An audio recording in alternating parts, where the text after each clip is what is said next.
Hello, and you're very welcome to another edition of the JMAC podcast. I'm John Mann, and of course, this podcast is sponsored by orgaretro.com. Use my promo code JMAC podcast to get 15% off on the website. And today I am joined by Kevin McGourty and Paul Hearty to talk about the weekend's action just gone in and the semi-finals to look forward to as well. So lots of action to talk about, loads of talking points, and two mouth-watering semi-finals to look forward to as well. So I will start off with yourself, Kevin. How are you keeping? I'm all right. I'm only on because apparently Conor Gormley's broadband's terrible, so you couldn't get a hold of him this evening. So that's why I'm on. Broadband hasn't developed too well out there. They're still on 3G in Carrickmore. We're on 5G here. I think they're on 5G already in Crossmaglen. Maybe 6G. Who knows? Yeah. The best of the best. And Big P, how are you keeping? Yeah, not a bother, lads. Yeah, just got 9 holes in there this evening and got absolutely soaked and ripped up a course. And Donald Murtaugh's the greenkeeper out there. He used to be the full back across the land. He's going to have his hands full in the morning when he comes in to walk. Brilliant stuff. Good stuff. Good stuff. And I suppose we can touch on the weekend's action just gone in. We'd the Ulster Final on Saturday and you had the Leinster Final on Sunday, and obviously two good games. But obviously, the Leinster Final probably not many talking points. Another standard win for Dublin, and unfortunately, the Dublin Masterclass is going to keep going on. 11 Leinster titles in a row, so not much to talk about there. But on Saturday, you had Monaghan against Tyrone. Monaghan 15 points, Tyrone 16. At 1 point win for Tyrone. Very close game at the very end. So, Kev, a mouth-watering game. No goals, weirdly enough. There was a couple of goal chances, but what was your view on the game? John, do you know what? I really enjoyed this game. It was what the country needed. Fans back in the stadium. It was exciting. It had everything. It had shots off the post. It had refereeing decisions that we'll maybe talk about after the game. It was really after lockdown, everything that we needed with fans back in, giving that excitement. Obviously, Tyrone bullied the first half. It was 11-6 at half time. Really felt it was really wee bit one-sided. The way that Monaghan attacked that first quarter in the second half, after everything that they've been through, the emotion of the last 14 days leading up to this game, maybe 10 days leading into it. Also factor in the fact that Tyrone, in the 5 or 6 days leading into the game, had a bit of disruption in their own camp with COVID. So first things first, give the players a lot of credit for what we've seen and the spectacle that they put on in Croke Park. Our game really needed it. It had everything that we wanted. It was a good Ulster Final. Don't get me wrong. I mean, the quality was pretty decent. And it just hinged on, as I say, Tyrone started we're a better team in the first half. There's no doubts about that. The spirit, the enterprise that Monaghan showed in the second half was exceptional. It just hinged on a few specific moments for me. One of them was the Conor McCarthy incident. I think it was in the 50th minute where he gets the handball across. It looks like an open goal. It hits the floor. If he knocks that into the net, momentum is everything in sport. That is where it looks as if there's only one winner from that stage. Credit Tyrone, in fairness, the way that, they looked down in that third quarter, but they came back. Their experienced heads pulled through. Matty Donnelly, Petey Hart steps up with a big point. I think it was about the 60th minute. He steps up with one. So, for me, look, at the end of the day, I think the better team lost here, if I'm going to be honest with you. But that's football, and that's the way it is. You take your chances. Darren McCurry again up front. He takes a big mark in an essential time in the game. I think it's the 63rd or 64th minute, scores. You mirror image that in the other end where, Desi Ward has a big shot when it's level. There's a point in it. And he puts the ball wide, That's the accuracy that you need at that level. This is what wins you games and loses you games. So in fairness, I really enjoyed the game. As I say, great spectacle. Monaghan probably cursing that they didn't come out in the first half at all. Tyrone maybe a wee bit worried about their second half performance. But that's the game of football. You take your chances, you win, you step up in them big moments. Matty Donnelly did, Petey Hart did. Maybe Conor McCarthy just didn't get the opportunity that he would have wanted on a plate to him. And there's your Ulster Final. Yeah, 100%. And what about yourself, Paul? Right, you the keen eye in this game? Yeah, I enjoy, like Kevy, I enjoyed the game. I thought it was a good game. I heard some people saying that it wasn't a good game. It was a typical Ulster affair, but I enjoyed the game. We enjoyed it was expansive enough. There was plenty of kick passing. There was plenty of catching, a few marks here and there. I think we have to probably start with Tyrone that, coming into the game, there probably had a lot of hindrances coming into it with the COVID thing, that they kept fairly quiet and kept on the wraps. I think not too many people knew about it, with Fergal Logan, Tiernan McCann, Rory Brennan, Frank Bournes, who, all key members of the panel who were essential in getting Tyrone to the final. And, it probably diluted to somewhat, or you would have thought it would have diluted their impact off the bench and that there, but to a certain extent it did, but with the quality that was there on the bench, but they struggled away and battered away and got over the line. It was Tyrone set out their stall really well in that first quarter, done really well. They got up to 6-4, but then at the water break, but then it was really from then on to half time, I think, where Tyrone got their stranglehold on the game, where they kicked on, and it went on to 11-6 then at half time. So they got their matchups really well. I think they probably targeted 4 or 5 of their Monaghan's better players. Jack McCarthy, Conor McManus, and Darren Hughes. Darren Hughes, I was wondering what his role was. He was a sweeper, but he was pretty much ineffective. Tyrone did really well in bypassing him, going down the channels.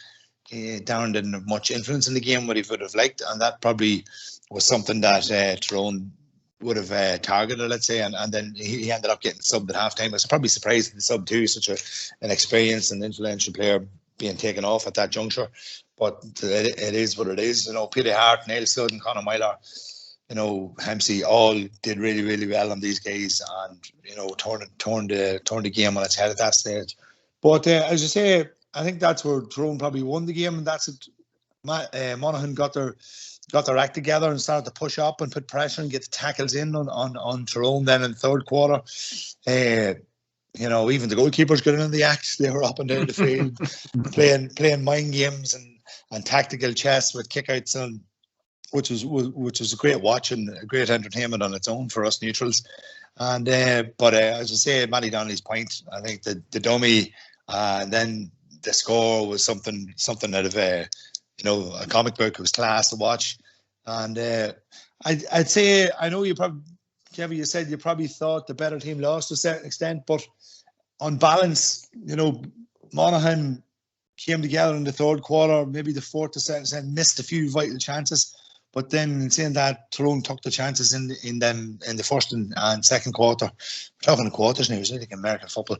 But that's what the game has been divided into now. I suppose the discourse I'll have about you is that football now, when you even go to coach a kid, it's not about what you got in your feet and hands, it's about what you've got in your head. And, the decisions that people make. And, you talk about Matty Donnelly there, he made great decisions most of the game, 90% of the game. If you look at the time that he was on possession, he never really lost it. And he was ruthless at what he did with the ball most of the time. Whereas McCarthy gets that chance, that big chance at the most vital time in the game. I think it's 50 or 51 minutes. It's a bad hand pass across to him, don't get me wrong, but it's a gaping goal. And that is the Ulster Final in that one snapshot. And that's why I think the better team lost. He had that chance at that time just to finish the game. They were really standing on Tyrone's throat, and they just didn't take it for me at that time. And, when I look at the modern footballer, I look at all about decision making.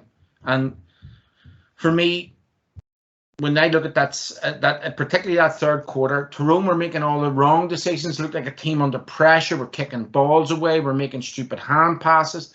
Monaghan looked like a composed team with real confidence, and it's just that one decision. And it's easy for people to say that. When you write down a court case or anything else, you want to put it on a post-it. It could be 50 pages long. You want to put it in a quick synopsis, and the synopsis of this game for me was that one decision could have turned this game. Could have certainly. There was also the other incident could have took the game into extra time, where the ball was kicked in high. I can't remember. It came down, and the Tyrone player got it, but shipped it out the back, and he went to his right, took a shot.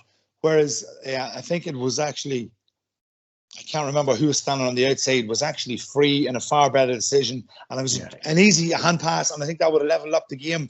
I think it was that was after the throw up. I think when Niall Morgan took too long for the kick out, and there was a throw up, and I think the ball came out of that bunch. It was moved out to the edge of the D, and there was two overlapping Monaghan players to the right hand side, and he went for the shot, and the shot went short.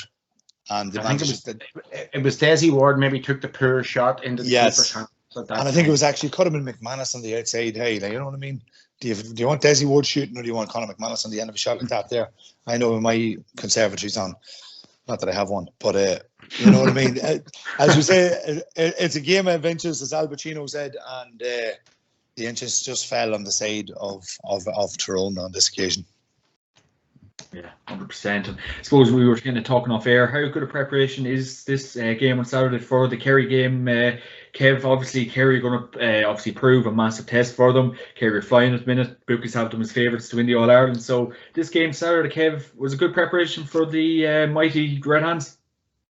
Yeah, well, they played a Division 1 team, and look, it was a close game. They've come out the right side of it. They've showed character.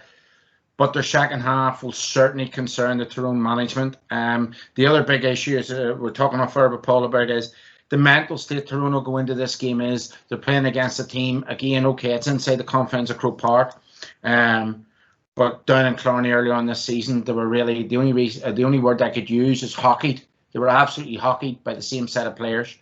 So mentally, you'll have to ask how Tyrone got into that game. Yes. They're growing in confidence as the season goes on. We've seen Tyrone through the back door this last couple of years, game on game on game. They've grown. But to go into this game now, it's a different arena. I've just listened to a few podcasts this week about it. Maybe a bit of question marks about Kerry's ability and mobility around the middle of the park. But this game all comes down, as Paul said earlier, about the matchups that Tyrone got right against Monaghan up front. Can they now get them right against Kerry up front? How do you stop this potent Kerry forward line? It's all right playing a team like Monaghan or maybe a Galway, but there is that, John, there is this step up. There is this top two and everybody below it. And, you know, they're going into this match with nothing to fear because, to me, they're not on the same level as Kerry at the minute in terms of their journey. They're only 5-6 months into this new management team. It's going to take maybe 2-3 years before we see a fully, you know, Fergal Logan stroke Brian Dewar trained Tyrone team that is playing football the way they wanted to play it. There's definitely positive signs, but maybe for me this is a barrier too far. I still favour Dublin for the All Ireland, but I do think it will be a Dublin Kerry final. Absolutely. And I suppose, Paul, as well, not a bad year for Monaghan. Good win against Armagh in the semi-final. Tough circumstances, obviously, with the death of Brendan O'Duffy, and even kind of maybe put up to Tyrone after such a hard couple of weeks as well. And they played absolutely brilliant in that game on Saturday. So, you know, not a bad year for Banty, and obviously he'll get another couple of years at the job, I presume. Certainly will. He's done really well since he's come in. He's got the players all singing off the same hymn sheet, only for a few bits and pieces here and there. We were talking about Monaghan going against Kerry. You know, he's done well. They had a terrible year, you know, with the loss of young Duffy, and then I think their main sponsor as well, Philip Trainer, I think it was. And you know, terrible times to be going through for players who are very close to these guys, and obviously Banty was very close to these guys himself, and it was, you know, a big emotional journey they were on, more than a physical one or a mental one, as we say. But you know, they came through it very well. Didn't let anyone down, and just a kick of the ball away from an All Ireland semi-final. But you know, it's all systems go now for Tyrone. I think just you were rubbing on it there. I think Tyrone are coming in to a semi-final at the right time. I think, albeit they have a new management system in, and they're not down as far down the road as Peter Keane is at Kerry, but he definitely, they'll have their gaze back from the COVID isolation. That'll strengthen their hand again, and whenever other niggles, they have the couple of weeks to get everything right again, and they'll definitely begin. I think having that hammering or hockeying, as you say, Kev, a few weeks ago, it can play one of two ways. It could spur you on, as to say, you know, we were absolutely brutal that day. You know, we made terrible mistakes. You know, you'll be assessing yourself and your performance, and your manager will be doing that. And the guys will probably all taken in after the game, watch the video, and write 5 things you done well or 5 things you did wrong, and analyze this and analyze that and analyze the life out of it. And then you probably come out with the feeling that you totally underperformed that day. And then, you know, do you go in with I suppose on the flip side of that, geez, we couldn't handle these Kerry boys. They're absolutely amazing. They're the best things in sliced bread, you know. So it's more a mental thing to correct, I think, than the physical football end of things going into the game. If that result is weighing down on the Tyrone players, I think they're going in the right place because they just made so many mistakes that day with ball going into the full back line. I think they'll remedy that. They'll be prepared for that. Will Kerry try that again? Certainly will. They'll test out their mental resolve, and why wouldn't they? But if Tyrone can repel them first few attacks, which is going to come, and get into the game, get a few hits on, you know, this team isn't what they made out to be. And who have they really played so far? You know, nobody's been tested as such except for the Ulster teams. Mayo has coasted through Connacht. Kerry has more or less coasted through. They got a wee bit of bother of Cork for the first 10 or 15 minutes, and then they absolutely blew them away. Dublin, as usual, do their usual annihilation job in Leinster. So the only team that is sort of battle-hardened is Tyrone going into this game and used to go into the cold face. It'll be interesting to see if we get Kerry pinned to the collar for the last 10 minutes by Tyrone and how they react. It'll be interesting to see also Mayo also, can they put the Dubs to the pin of the collar with 5-10 minutes to go. So it's shaping up lovely. Everybody has Kerry down to beat Tyrone, I suppose, and favourites, and rightly so. They're the cracking team. But on any given day, we can get funny results. And who to say Mayo won't beat Dublin and Tyrone won't beat Kerry?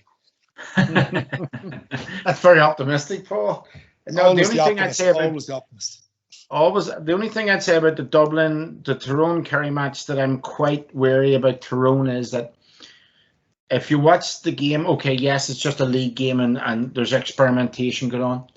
Niall Morgan's kickouts come out from a lot of scrutiny by the Kerry forward line and by the Kerry midfield. There was a high press up on that. Kerry are quite a physical team this year in terms of size as well. So that's going to be really interesting to watch. Yes, Paul's right. They put in quick early ball very early on, which Tyrone weren't able to cope with. But part of the problem was Morgan's kickout. They pressed so well up on it. And, you know, that's going to be really interesting to see how Tyrone maybe think about that in the next couple of weeks to navigate a short kick out so they get premier possession instead of knock. I think if you look at that game, the first 3 or 4 possessions, David Moran wins 2 of the first 4 balls, and it's a straight, big, long hike into the full forward line. So how Morgan goes about that, how Tyrone think tactically about not putting pressure on themselves early on. As I say, possession is 9/10 of the law. How do you go about that? So, yeah, all them things are up for grab. The one thing that I would re-emphasise that Paul has said, and he does make a very good point, Tyrone are the only team that really have had to show character in a match this year, twice over. Once in the Tyrone game, once in the Donegal game, once in the Monaghan game. You know, the other teams have sort of sailed through everything else. You know, so that'll stand to them if it does get down to the last 20-25 minutes in Croke Park against the Kerry team. Tyrone have had 2 good tests already and come out the right side of it, and they'll have grown in confidence from it. 100%. I suppose, Kev, we've seen Colin McShane come on at the weekend, and you know, how big of a player can he be now for Tyrone going forward? And obviously Conor McKenna probably, you know, he had a good game against Armagh, quiet enough at the weekend. So 2 massive players, obviously Dazzler McCurry shooting lights out the last couple of games. So them 3 men are going to be huge for Tyrone's chances this year, Kev. Not only them 3 men, what I like about this Tyrone team is now they're a real team. It's not about 1 or 2 players. Over the last number of years, it's been about how well P will perform, or how well Matty will perform, or maybe how well, you know, Conor McCalliskey will perform. If you actually look at it, you said it yourself, you've got McShane coming on, who's giving them an extra boost, getting fitter every week. You have McKenna, who's coming in, who's adding something new that they haven't had over the past 5 seasons. You have McCurry, who got a real sting under last year in heart, and has really took a bad reaction to it, and it's great to see because he's taking his frustration out on the pitch. We still haven't seen the best of Mark Bradley. Tiernan McCann's come off the bench when he got dropped this year and been really, really good for them. So Tyrone are really, really strong outfit. Paul Donaghy, we haven't mentioned him. So they're a stronger outfit than maybe they've been in the last 6 or 7 seasons. And, you know, obviously Cahill coming back, he was their marquee player 2-3 years ago. But, yeah, look, they have lots of options. And certainly the squad and what they're growing for the next 2-3 years is really, really strong. But for me, they're a great team. They're just not about Petey and Matty anymore. And maybe if you take them two out, you nullify the rest of Tyrone. They've got a really good defence. They've got young Liam Rafferty on the bench who can really do a job at cornerback. Cormac Monroe they brought in this year, who's played a bit in the National League. If one of their full back line gets injured, he can go in there. You know, they've got now options in the middle of the park, which they hadn't had for 1 or 2 years. You know, Richie can go in there if Kennedy or Kirkpatrick gets injured.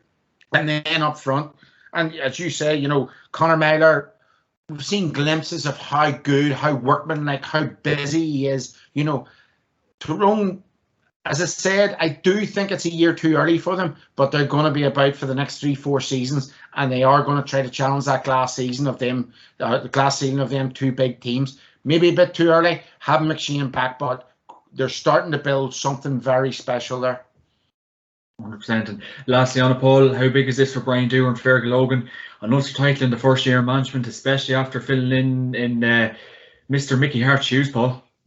Yeah, big shoes to fill. Mickey stepped aside last year, and I suppose it was inevitable that Brian and Fergal will come in after the success they had at the underage, and they come in and handed an Ulster title in the first year. I suppose we were referencing earlier, Kevin, that you know, they got that hockey and they're only against Kerry. They were probably trying out a new game plan. It was probably in the very, very early stages at down in Killarney. What a place to go to, you know, get your game plan shoved in your face, more or less. But they've come on from that. They've evolved it. They've made it work for them. I think what you referenced there, getting Cal McShane back in, I think Cal McShane would probably be pivotal to what the plan they're trying to, you know, to initiate into the game, because you can see the guys are kicking the ball more, coming in from half back. Conor McKenna at the weekend, some of his spraying passes, diagonal balls into Matty, into McGeary, into the full forward line was magical. And you can imagine if you had Cal in there, who was brilliant when he got his All-Star a couple of years ago at getting them high balls. You could imagine he'd be a real target for marks, because he's a big lad, probably 6'2" or 6'3", big physical player. Can kick off a couple of feet, his 2 feet. And we've seen him, you know, he got a ball when he did come on the other day and sort of broke through the defence and chipped one over the bar. You know, a real handful. And I think him coming back into the fray, as you said, could be instrumental in their game plan, and, you know, maybe easing off a bit of responsibility on Matty Donnelly in there, and him to be more of a target man, whereas Matty can sweep in on the loop and take more sort of second phase ball off the likes of Cal McShane. You know, it's boding well for them. They have all the players coming in at the right time, as you say. Cal McShane coming. You know, it's taken him a while to get back in, because the injury was probably a lot more serious than what we probably the public knew, and he's coming back slowly but surely. So he's another 2 weeks. He's more time under his belt. Will he start? No. Will he come on? Certainly, of course. Yeah, I think they've done well enough with the way they've set out so far. So it's going well. I'm enjoying the way Tyrone's playing. I'm enjoying them spraying the ball a wee bit more, kicking ball into the full back line. As I say, Mickey was loved the ball through the hands and being safe and not giving the ball away. They're taking a wee bit more risk this year. They're hitting that 40-50 yard punt pass spinners off the outside of the foot, and you know, they have the talent in these Tyrone teams to do that sort of thing. They've always been good foot passers of the ball, and they've been given license to do that. They're obviously, you know, it's been practiced. They're executing it really well, and it's coming off of them. So, as I say, the more practice you get at something, the luckier you get. And it's proven its weight in gold so far for Tyrone, and some of the moves has been exceptional. So I'm looking forward to seeing this game. it is mouth-watering what way the two teams will go at it. I think a big thing probably would stand in Tyrone's favour again. We said they were battle-hardened. Have a game under the belt in Croke Park with only 20,000 in it, which is a big thing as well, because usually if this game was going forward, you're going to have 75 or 80,000 people at it. There's some difference in playing in Croke Park with 20,000 than 75,000. It's a big empty place. You can hear each other's calls. You can actually talk to each other on the field. So it's a different kettle of fish, and having that one game under the belt will stand them in good stead. But yeah, I'm definitely I think Tyrone are coming in on under the radar to an extent. People aren't expecting to debate them, but I think there's another kick in this Tyrone team yet. A wee bit early, possibly. A wee bit early with the likes of Callum McShane's injury and his timeline to recovery and the way they want to implement him into the game plan. But you never know, boys. You never know. No, you definitely don't, Paul. And another point I should have said to you earlier about Tyrone was Niall Sludden, the change from him from centre half forward to wing half back has been, again, Sludden attacking from deep is a very, very dangerous prospect. With him having to turn on goal, it's a wee bit less dangerous. Him coming from deep, PD coming from deep, they're quite fast on the ball. They're quite accurate shooters when they want. They pose a different problem to you. The other thing about this game coming in is that Kerry are under every bit of pressure. I don't think I've ever seen a Kerry person, and as you know, John, I'm a big Kerry supporter. I don't think a Kerry team has been under so much pressure in the last 30 years, including Paddy's team that won the All-Ireland in 97. I mean, Dublin have just done what they've done. They've put it up to Kerry. Last year, what happened to Kerry, this golden generation of Kerry football coming through, and yet, as I say to you, Paul Geaney and David Moran have won All-Ireland each. David Clifford, okay, he's into his second or third season. He's only in his early 20s. But at that stage, Jack McCaffrey already had 3 All-Irelands. There's big pressure coming in this Kerry team, especially this year after last. So maybe if Tyrone get at them early, who knows? But I still fancy the Kerry have so many more aces up front for me. Yeah, 100%. And we'll be doing a preview of that game in a couple of weeks, so we're really looking forward to that one. And of course, on Sunday, you had the Leinster Final, Dublin 20 points, Kildare 1-9. And Paul, did this set you up nicely for sleep that night? So that's one word for it. Yeah, it was poor enough stuff. The game went the way we all sort of surmised it was. Dublin probably didn't win by as much as we thought they would. It was only a 9-point win. We're not really used to seeing Dublin win by as much as that. It's usually up in the 16s and 17s. God help us all, But I think the Dubs did what the Dubs do best. They were just very good in possession, good at taking the correct option all the time. Kildare came in. I think Kildare was more damage to imitation. They set up really, really defensive. That everybody behind the ball and probably try to frustrate the Dubs to a certain extent in the first half an hour. Anyway, they got the 4 points down at half time. I think it was 9-5, and I think any time that Kildare sort of did get on the ball, trying to get the ball up to Daniel Flynn, there was too much of a space between their defensive block or set up and then to actually get up to support him. It took too long to get the ball through the hands and get it up because it just seemed to have a serious sort of lack of pace for someone to come in off the shoulder, break that Dublin line and get maybe Flynn on the ball a wee bit more. And it was really, it didn't help. Probably another thing didn't help, Kildare giving the kickouts away to Dublin, which you can't really do. I think we discussed this before in earlier shows that, given the best team in the country possession, just to come up and you to sit back.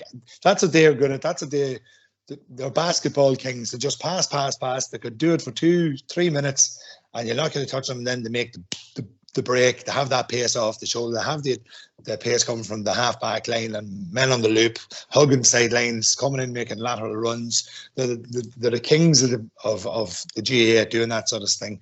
And to do that probably was damage limitation. I don't think Jack O'Connor really had he wasn't going to win the game. He was going to go in there and try and keep the damage to minimum, which he did to a certain extent. But it's Dubs. The Dubs just going through the motions. It was more of a challenge game feel to it, and it turned out to be that. Yeah. 100%. John, if the Dubs were an animal, they'd be a boa constrictor. They just they wrap yourself around you and they just choke you to death. And Paul's 100% right. The only weakness I would see in the Dubs this year, look, the performance is control. They want to control the game. They're never out of control. The only time that the Dubs you would question them is when maybe a team like Kerry a couple of years ago in the National League beat them. Dublin weren't in control of that game. Kerry actually brought the game to them, and the Dubs looked a wee bit on the back foot. They always like to be in control. A big moment in this match happened at 5-3. Kildare go up the park. I think they kicked the ball into the goalkeeper's hands. At 4-3. The ball comes down. James McCarthy goes up the field. It's 5-3. They will punish you for every mistake. Now, just on Paul's point, the big issue I would have with Dublin this year is I would want all my team to press up because Cluxton is Cluxton, and even though he's a good goalkeeper, Evan Comerford is not Cluxton. So let's see what their kick-out strategy is without Cluxton. Can Comerford kick the ball over in the back? Can he get the ball out short? Can they retain that? Sitting back off them, especially for a team not as good as not as good or not as high quality as Dublin. Kildare were just inviting them on, and there was only ever going to be one winner. The other thing I would say to you about Dublin is, even though the press are talking about it, and Jack O'Connor talked at the start of the match about Dublin being overhyped, or the press maybe overhyping Dublin's performance this year. Dublin are where they are. They haven't played out of third gear, maybe second gear. The amount of scores that they had, Brian Hart scored, Scully scored, Rock scored, Small scored, Costello scored, McCarthy scored, Ryan Biscale come off the bench and scored. And you know what? Even though he didn't score, he was at the centre of everything. Conor O'Callaghan again was so consistently good. So, Dublin are just trundling along at the minute. And the championship for them really only starts now. They're probably, of all we know, they probably met each other in training last night and locked some mere lumps out of each other. And this is when their championship begins. So, look, let's not write them off. Let's forget about the hype around Kerry. Dublin are consistent over the last 6 years. Yes, there are concerning signs a wee bit in terms of they're not turning over the scores that they have done previously. But for me, they're still in the box seat. Yeah, definitely. Second favourites probably at this rate of going, but definitely not far away from first as we've seen in previous history. And I suppose looking at the first half as well, Paul, Kildare kicked a lot of wides, dropped a lot of balls short. It's criminal stuff against the Dubs. Any team really, but against the Dubs, Paul, you just can't be at it. Oh, listen, that's all I want to see. I think they dropped 5 short. What was it here? I think they had 3 wides and dropped 5 short. In the second half, I think they had 4 wides and dropped 5 short also. And, when you do that, it's like a kick out, giving the kick outs away. You're just handing possession back to the Dubs. And the Dubs just come up and punish you. Even when Daniel Flynn got the goal, what a goal it was. It was a serious goal. The Dubs just straight up the field and scored a point, and that dilutes a goal. You know what I mean? They didn't put pressure on the kick out to actually, trying to cement the little bit of spark that they got from that goal. And it really, it diluted the goal. And that's it. If you're dropping stuff short, Evan Comerford's going to pick it up. Fist pass up the field. In control, as Kevy says, waiting for the break, waiting for that chink in the armour, and then they hit you.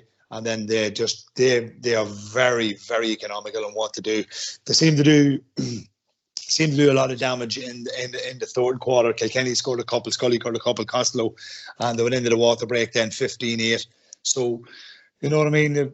That's the hit you in them pockets. Are we coming into a time now where we're calling the third quarter in Aussie rules the championship quarter? It seems to be a lot of damage done on this championship third quarter. Monaghan tried to do it, but they were too far back to Claude last Sunday. They hit Tyrone hard in that third quarter. Dublin seemed to do it the weekend. They were 4-5. They were 9-5 at half time, and then they went 15-8 up. So, it's coming after these breaks. We see these different performances coming out of the top teams, and just to go back on your point, it's criminal to drop that ball short. At least get it wide. But then I suppose, as I said, it wouldn't matter to drop the short. They're giving the kickouts away anyway, so it's the same thing nearly. If they drop the short, they kick it wide, or they're giving the kickouts back to them. But you have to be very, very economical against the Dubs. If you're getting 18, 20 chances a game, you need to be chipping in with the 16 and 17 mark before you're even going to come close to them, because that's the sort of percentages the Dubs are hitting. 100%. And Kev, the Dublin lads being undercooked, talk of that during the week. Obviously a few performances, they've been probably in second, third gear the last couple of games, haven't really been tested. Massive test now against Dublin in a few weeks' time, against Mayo in a few weeks' time. This talk of being undercooked, and obviously Dublin will probably prey off that. They'll probably get angry from even talk about being like that. But going into the Mayo game and that performance on Sunday, I don't think Dublin are too undercooked, Kev. No, well, John, you've got two guys on here who can talk about it. Probably Paul, so much better than me, but certainly McGall's we done 8, 9 in a row. Cross McGlenn and Paul will tell you 13, 14 in a row. Look, people always say maybe you cantered over it and then you were waiting to get in the Ulster. The only people that you can beat is the people put in front of you. And you have to live by the standards that you're living at. And you have to train it every week like that. And that's what the Dubs are probably doing. The only people they can beat is in front of them. It's not their fault the championship is what it is, or they have the resources. So what they have within is, they have to build that mentality of challenging each other. Now, maybe this year, it's just not been as fluid. They haven't been turned over the scoreboard like the last 6, 7 other years, right? But still coming in, for me, this is a Mayo team. 2 or 3 new additions to it, 2 or 3 players. Obviously, the likes of Keith Higgins, who unfortunately has stepped away. Parsons stepped away. Boys like that who've stepped away. It's a new enough Mayo team coming in, but I still think Dublin have all the aces. As I said again, and this is what people have to think about, and Paul said it in his own way, 2 words with Dublin. They control the game and they're so economical with the ball. And that's the difference. They have great thinkers in their team. Kilkenny might be this footballer that gets a lot of plaudits, and he might do this and he might do that. He's so good. He's such a good thinker about what he's doing all the time with the ball.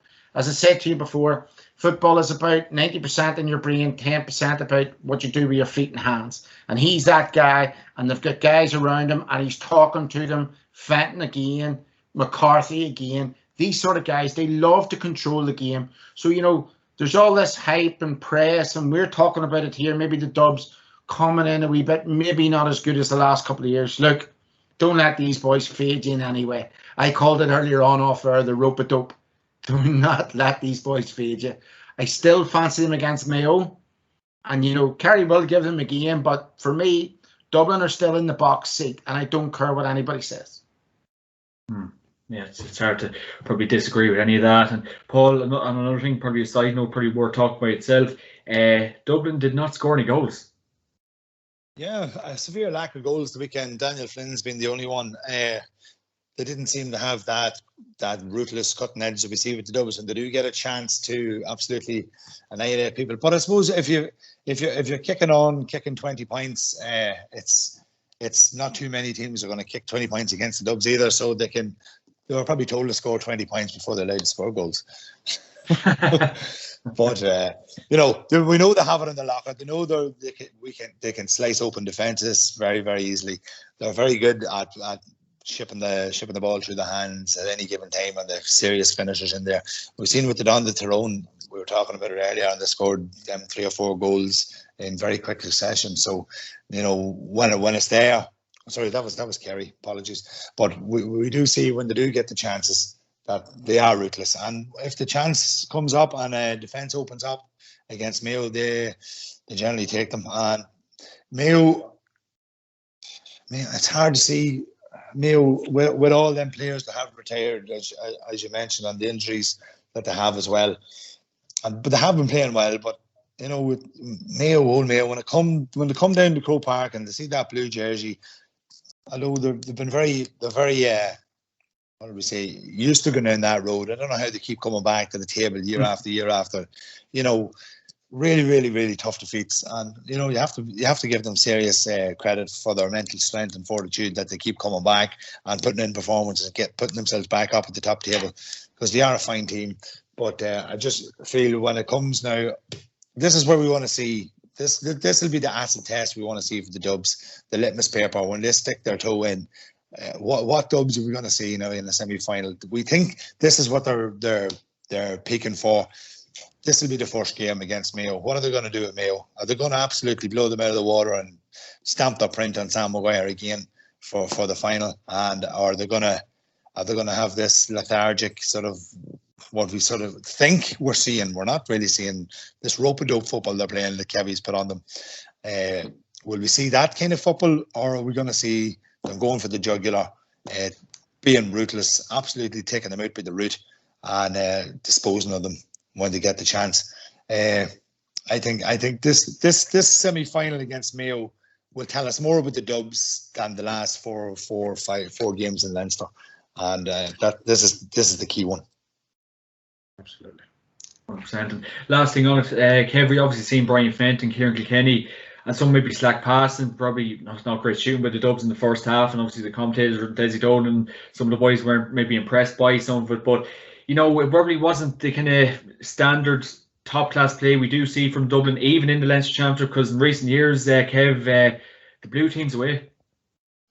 Yeah, well, it's very hard to judge Brian Fenton against anything when the guy hasn't lost a championship match, So he's going to have a bad game now and again. Kilkenny the same. Look, these guys. Look, Desi has his right to say what he has to say, or other people. Look, I don't think they're getting lazy. Remember, these guys are 6 years on the road, 5 years on the road. They're playing every other week. They're top-class athletes. Yeah, they're going to have a indifferent game now and again. They are human. So, look, as I said to you again, Kieran Kilkenny at the end of the year will come to you with his medals.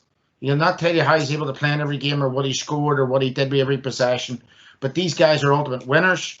Yes, they've got in Desi's command. It's a sort of new regime in Dublin over this past 12, 14 months. There's a high turnover of player, by the way, in the squad. Let's remember that as well. So maybe they're getting used to new things within the squad. Maybe their training methods are different since COVID was maybe eased a wee bit. We don't know all of that. As we know the training in COVID. Yeah, well, somebody told me that, Paul, but I don't know if it's true. But, for me, look, a pass goes astray, 2 passes go astray. It's on Kieran Kilkenny, it's on Brian Fenton, but these guys use class, ultimate class, and I have no doubts, absolutely no doubts. Over the next couple of weeks, if they have to get off this week from training, Desi Farrell will let them, but they will be booming, ready to go for the business championship end of the season. And you know what? As I keep on saying, write them off at your peril. I'm the biggest Kerry lover in the world, but you know what? Kerry aren't proven. These guys, time and time again over the last 5 years, when questions were asked, they come up with the answers. And Kilkenny and Fenton in particular are to the fore every week on that. And what would be your take on it, Paul? Obviously, Kilkenny and Fenton and Conor Callan even dropping a few balls short. Maybe a lack of urgency in the Leinster final, but maybe, as Kev has been saying, they're saving their best for the All-Ireland semi-finals and finals of this world. Yeah, definitely. Kevy's definitely correct in what he says. We're in admiration of these guys the last 6 years. Been playing champagne football for so long, and they're a joy to watch. They've more or less an absolute professional outfit, as you can probably get in the GAA. They've done it, and you were saying there's probably a high turnover of players, which you do see every year. They do seem to bring in 2 and 3 players, which is unbelievable for a county team and winning on Ireland as well. But they still, you mentioned a few players there, that they still have the spine there, Conor Callan, Kilkenny, McCarthy, Fenton. These 4, 5, 6 players right down the middle who've been ever present, who are hanging on there with just the 5, 6, 7, 8 All Irelands, stacking up stuff, you know what I mean? But these players are there, and then they seem to be able to rotate in and out other players through the squads, if it's Simmons, the Manions, all these guys that have gone, Kevin McManaman, and he's over in Tokyo now at the minute, I believe. And serious players who've come and gone through who would start in any other county in the squad, and then they move along. Another guy comes in, and he's another household name. So it's amazing the amount of players that have through, but it's amazing the quality of the players that have come through, and it just seems to be a seamless transition for guys coming in of a squad where other squads would struggle with 2 or 3 players, coming in and out of teams all the time, whereas the Dubs seem to have found a balance to where, if you're not here, if you're not at a certain level, there's another guy right on your toes, breathing down your neck, who can do a good job, if not better. And they've got that down to a T. The missing chances to that there, I just take that down to probably, it's a wee bit of complacency, a wee bit of, foot off the pedal stuff. A certain case of, if Kildare do make a wee comeback here, we'll hit a purple patch and hit them on it. It's not the be all and end all with them guys for the game that it was. As we say, we're waiting for this litmus test paper for the semi-final to see exactly where they're at. We're coming up against better teams. The teams in the rest of Leinster, we know, and we said before, that the championship is absolutely, it's too, the quality of the teams in each province is ludicrously different, and we've seen these hammerings from other teams, and it's not fair on other teams. And there does need to be something done. And how long do you have to keep saying it before something is done? A better structure in the championship, a group thing where your top 2 go ahead, blah blah blah, and then have a B championship or something for the bottom 2. To keep lads interested and keep them having a game. But I think we're gonna see the true Dubs when they're on their heads on the block, when they come against the better quality team now in Mayo, and we'll see where they take it from there. And I do expect the Dubs to respond. They're too good. They're too consistent, they're too economical, they're too efficient not to receive this or hear the criticism coming from outside the bubble, which they will get for apparently not winning by as much as they should. Jesus, 1 point was enough for us any day we went out. But so looking forward to seeing the reaction, see what's happening. And as Kevin says, they're the Harlem Globetrotters of this world, and looking forward to seeing them the semi-final, and probably put all the things to bed. Kevin, where is Stephen Cluxton? Who knows? Playing 5-a-side.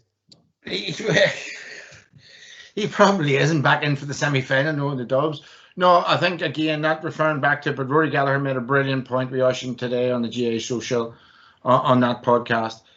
I think Dublin know where he is. I think it's been declared in-house where he is, and I think that'll just be left. That's the way it has to be left. Evan Comerford knows exactly where he is, and Stephen has probably now moved on. We don't know what's going on with him, maybe in his personal life or anything like that, and that's not for us to speculate, whether there's other issues professionally, whether, whatever else he's trying to do.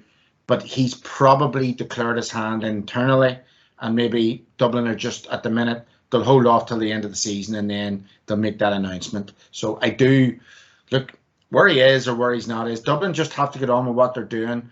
They're a juggernaut, as Paul's rightly said. They've had many good players over the last 5-6 years have left the squad. Seamless transition, and I've no doubt that Comerford is, he's an able replacement for him. Not saying he's as good as him, but he's an able replacement. And I think they know what's going on, but they're just not telling us. And Paul, will Dublin struggle without Steve Cluxton for the All-Ireland semi and potentially the final? Something, albeit young Comerford is very able, very competent young keeper, good lad. He's very hard. He's big boots to fill in Stephen Cluxton. Stephen was the standard bearer for all keepers to look up to for many years, for about 15 seasons there anyway. And a lot of people are trying to emulate him, but young Comerford is a fine keeper. He's as good as he's not up in the Rory Bacon or Neil Morgan bracket just yet. It's only his first season. He is a good young lad. He has all attributes to become that, but that comes with a wee bit of experience. getting time under his belt, playing with the group of players day in, day out, training more with them. And I have no doubt he will probably go on to be a top keeper. Stephen was class in his day, and he obviously, Young Comfort played under him there for a long time and got all the little tips and tricks and done all the same probably training that Stephen has done. I think he was on the study there his last couple of years and he went to him. So, they'll survive. We talk about the goalkeeper being the most important position on the field. I don't think that'll be at the Dubs this year. Excuse me. Young Comfort will get the ball away as quick as anyone, and I'm sure they have all the wee drills and wee setups, and he has them all practiced off to a tee. But as we say, we're going to see Mayo putting the big pressure. He got all his kickouts away against Kildare. That's the handy game out of the way. The next one, we'll see, will he crack under the pressure? Because he is only in, and we have to test. You have to be tested. When Mayo put a full press on, what's the tactic then? Where do we go? Fenton's outstanding midfielders, but so has all the Mayo boys in around the middle. They're big and strong around the middle. So where does he hit his kickouts? Does he go short? Does he go long? Does he try and beat all that for around the full back and half back line? So that's another interesting sideshow and strategic sort of game of chess in this semi-final to see Young Comfort coming under a bit of pressure, having to force maybe a 60-40 kick out, 70-30 kick out, and see where he's at, because I think that'll be one of the areas where Mayo will have to test the prod to scrape and see is there any chink in the armour there too. But he's a fine keeper, and I've no doubt he'll do very well. 100%. And to wrap it up, lads, who was your player of the week and moment of the week, Kevin? Player of the week was have to go for Matty Donnelly. Have to.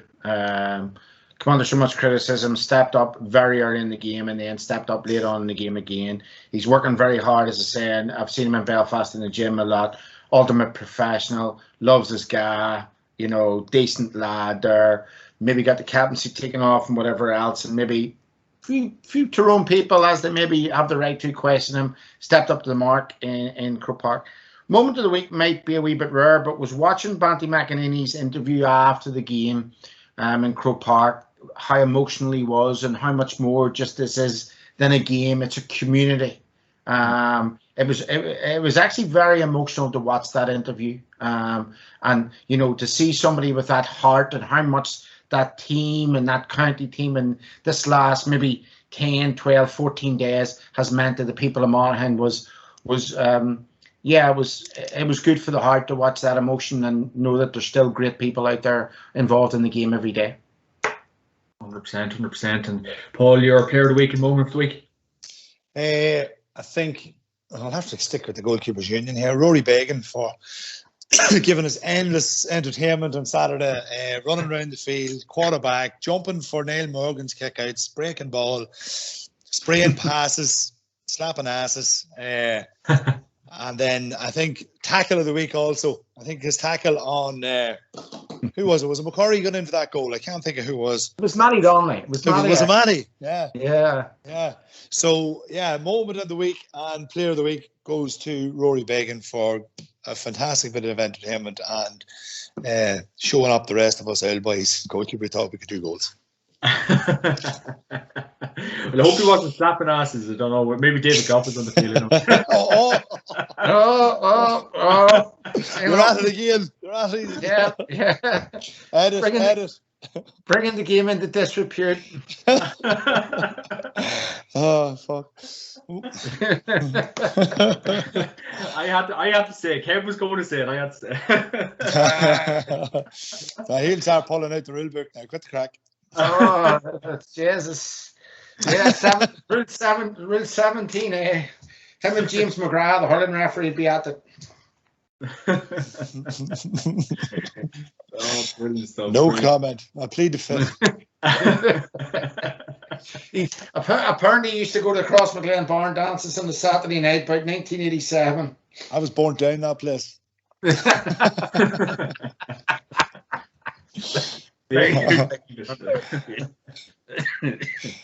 Brilliant stuff, lads. Brilliant stuff. Nice to finish up with a laugh. It's all about a bit of crack. Lads, thanks a million for joining me this week. And of course, this podcast is sponsored by YorgaRetro.com. Use my promo code JMACPodcast to get 15% off on the website. Kevin, Paul, always a pleasure. Oh, well, Kevin, don't forget the sun cream tomorrow when you're watching the paint dry over there, that cricket match, all right? Right. Will you phone in and make sure that golf course is all right, or I'll get a legal case down there for big Martha. I think I'll send the drone first. I'll send the drone in. Good man. Good luck, boys. No, lads. It's Slán.